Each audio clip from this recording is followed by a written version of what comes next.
What do you got for me, mate?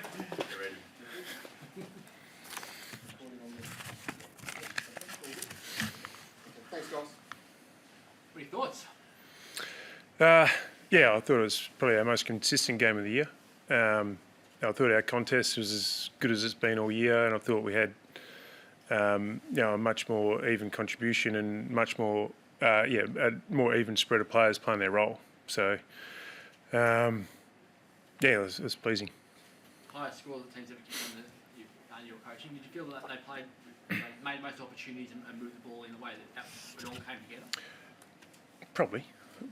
I thought we had more avenues to goal, and I thought the most pleasing thing is I think when we've won the ball, we've been putting ourselves under more pressure than the opposition's been putting us under, and we've been rushing our disposal, which is showing up in not executing the basics well enough, and then not being able to make the opposition defend. Whereas tonight I thought we trusted ourselves with ball in hand a lot more after we won it, which we won it a lot more. And then off that we were able to make better decisions because we gave ourselves a little bit more time to make those decisions. I thought we played a little bit more unpredictable as well. There wasn't just one way, one avenue to goal. I thought we changed angles well, thought we used our numbers well, and then when we had to go through a contest we did that okay as well. So it was pleasing with ball in hand. I think Jackson played a really important role tonight. What were your thoughts on his game? I thought he was one of the better players on the ground. I thought he had influence around the ball, whether he was in the ruck or the midfield, and I thought he was one of our best pressure players and ground ball players across the ground, in 13 or 14 ground balls and 7 tackles. I thought he was fantastic. What do you put that down to? It seemed such a huge step up. Yeah, he took more opportunities.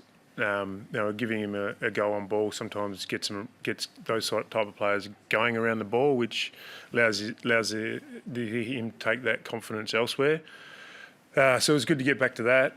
And you know what? Sometimes it just takes time for players to feel comfortable in their role, find their feet at a new club. I thought Jager's best game for the club as well, and he's in a similar boat.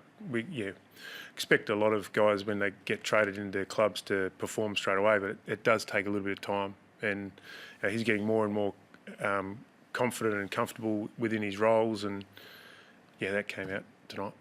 How important was that contested ball element of the game and in the context of the team and how you going to get a win there? It was, post-stoppage last week we won contested ball, but we got smoked pre-clearance. Clearance wasn't going our way early, and especially centre bounce, but I thought at least our pressure was around the mark, which allowed our backs to then win the contest, which wasn't the case last week. So, it was good to get a result and to be plus, I think, 18 contested ball, but also win the tackles shows that our intensity was at the right place around the contest. So, it was a good step forward and something to build off. Andy, game numbers-wise, but he also just looked to be moving a lot better out there. How did you view his game? Yep. No, I agree with that. I thought he's back to second and third efforts, and some of those long defensive runs were a standout. And sometimes when you get into the game through those type of runs, you end up winning the ball back, and he's around the ball, and then he gets involved in offence, and he ran hard that way as well. So, like I said at the start, him and Luke had probably their best games of the years, but I think a lot of players we had a lot of contributors tonight, which is, and in the end, that's why you win. Did you get what you wanted to get out of that tonight? Minutes-wise? I think so. I think so. You're always reluctant to bring the sub on too early in case, when you're trying to manufacture a sub, because you get an injury and then you're one down and it doesn't help everyone else. So I think we got him into the game at the right time and into the right role, and he would have got a good taste for it. And I suppose that's what we were hoping for, to come on into that sort of game and find his feet. So I think he can build off that. Having him in midfield, similar to Jackson going in midfield, gets you involved straight away, and then he goes forward and kicks a goal. Did you feel that mix worked well for him tonight? Yeah. No, I think when he kicked his goal, he was transitioning forward out of the midfield, and he ended up with a midfielder on him, and they're the types of looks we want to get for him. And I've said all along, I'll try and put Fifey in positions where he can help us. And round one he played forward. We had 65 inside 50s, and tonight, we weren't getting what we wanted out of centre bounce. So to have that sort of player to be able to influence in different areas is handy. And we'll keep trying to set him up to succeed. And all he wants is to help the team succeed as well. So keep trying to look for those opportunities. Will he be able to do that when he plays for more than 40 odd minutes? When he's playing games? He'll get himself up to a level where he's able to do the role we're asking. There's no doubt about that. We just need to get him some continuity, and that's been the plan all along, is try and make sure we build him so that once he comes back into the team, he stays there for a prolonged period of time. That's what we're all after. Schultz looked like he was struggling with his shoulder pretty early. Did delays looked like could have and maybe should have been subbed? Was that to protect Nate a little bit? Not really. It was shooter's tough, so we knew he'd be able to get back on. And we had another player, I won't mention his name, but who was sort of in the same boat. So, if those guys can keep on playing, and then you take one of them out and then bring Fifey on, and then you get another injury, it leaves you one short. So it's a bit of a balance. So I think judged it pretty well. Got the minutes in. We get some good minutes into Fifey. He's still out there running now, so he'll be enjoying that. And it's a good build into whatever happens next week. What did you make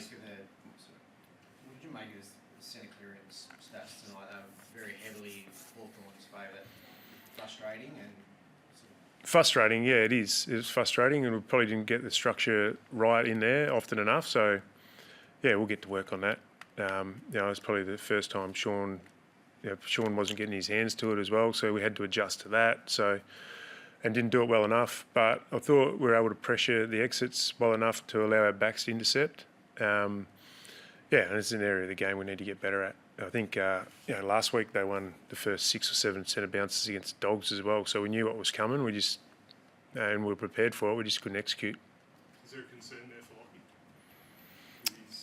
Lockie? We'll have to wait and see. It's a bit AC joint, so I think it'll come up pretty good. How close was Darcy to not playing tonight? No, he was always going to play. It seems his knee was more heavily strapped than usual. Yeah, he's a big man who competes hard and got a knock on his knee. Yeah, so he aggravated it in the training, which probably started a few of those rumours, but he was never in doubt. Sam Swikowski came from Footy before half-time and obviously went through his early. What was the concern there? He had a bit of a problem with his heel, I think. So, they assessed it at half-time, and he was good to go and got through the game fine. Same as Alex Pierce? Yeah, he's fine. I think he just tweaked his ankle, went over on it. And what's the plan with Fife now? I don't know.